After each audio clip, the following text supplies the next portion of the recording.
नाज़रीन, जब हम पढ़ते हैं सूरह अल बकरा आयत नंबर 22, उसका रवायती तर्जमा ये कर देते हैं कि जिसने तुम्हारे लिए जमीन को फर्श और आसमान को छत बनाया और आसमान से पानी उतार कर उससे फल पैदा करके तुम्हें रोजी दी, खबरदार बावजूद जानने के अल्लाह के शरीक मुकर्रर ना करो। नाजरीन, इन रवायती तर्जमों से बात समझ में नहीं आती। आइए देखते हैं कि असल बात क्या हो रही है। अल्लाज़ी जअल लकुमुल अर्दा फिराशा, वो जो कि तुम्हारे लिए पस्तों को बिछा हुआ बनाया, क्योंकि यहाँ इंसानी किरदार की बात हो रही है। अल्लाह ताला की जात कवानीन देती है, डायरेक्शन देती है इंसानों के लिए इस किताब में। तो इंसानों के लिए अल्लाह ताला ने जो कवानीन दिए हैं, उन कवानीन को जो फॉलो करते हैं वो बुलंदी की तरफ जाते हैं, और जो उन कवानीन की वायलेशन करते हैं वो पस्ती की तरफ जाते हैं। डेफिनेटली ये कानून जो है वो अल्लाह ताला ने बनाए हैं। तो इस आयत में जो आया ना कि वो जो कि तुम्हारे लिए पस्तों को बिछा हुआ बनाया, यानी कि कवानीन अल्लाह ताला ने दे दिए हैं। अब जो अल्लाह ताला के कवानीन की वायलेशन करेगा वो पस्तों में होगा। यानी अल्लाह ताला ने किसी को पस्त नहीं बनाया, बल्कि किरदार के लिहाज से जो लोग पस्ती की तरफ जाने वाला किरदार जो है वो उसको अपनाएंगे तो वो डेफिनेटली पस्ती की तरफ जाएंगे। और आगे आ रहा है कि वस्समा बिना।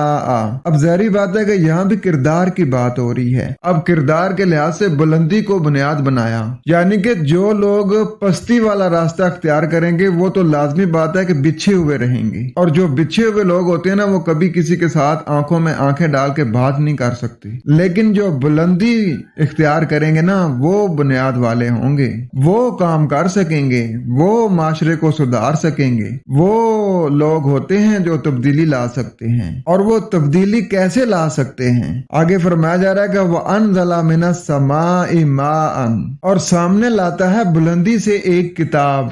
माअन अल्लाह ताला अपनी किताब को कहता है। अरब अमारात में तो माँ को पानी कहा जाता है, लेकिन कुरान में जहाँ भी माअन आया वो किताब के लिए आया है। तो अखराजा बिही मिनस समरात रिज़्क़न लकुम, बस खारिज करता है इसके जरिए फवाइद में से समारात तुम्हारे लिए। इसमें जो आ रहा है ना फ़अख़रज बिही, यानी कि इस किताब के जरिए, यानी जब वो इसके ऊपर अमल करेगा तो वो फिर पस्ती से निकल जाएगा। तो फिर इससे ये होगा कि वो जो तुम्हारे लिए जो नताइज निकलेंगे ना वो तुम्हारे लिए समाने नशुनमा होंगे, और जो समारात होते हैं, जो रिज्क तुम्हें इसके जरिए मिलेगा, उससे तुम पस्ती से बुलंदी की तरफ चल पड़ोगे। और आगे फरमाया जा रहा है कि फला तजअलू लिल्लाहि अंदादन, तो बस तुम अल्लाह के लिए उस जैसा और किसी को ना बनाओ, क्योंकि अल्लाह हमारा क्रिएटर है, वही हमारे लिए बेहतर जानता है ना कि इनकी नीड एंड वांट्स क्या हैं। उसी के दिए हुए जो कवानीन है उनको फॉलो करेंगे तो हम पस्ती से बुलंदी की तरफ जाएंगे ना। इसलिए आगे फरमाया जा रहा है कि वअन्तुम तालमून, हालांकि तुम जानते हो,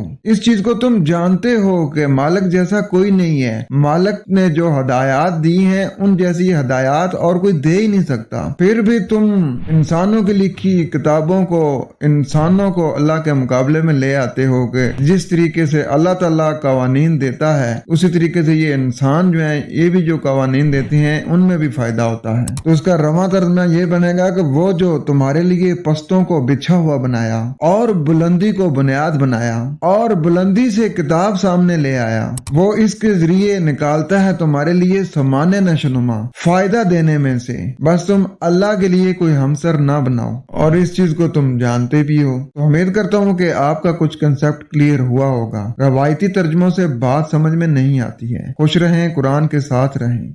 वस्सलाम।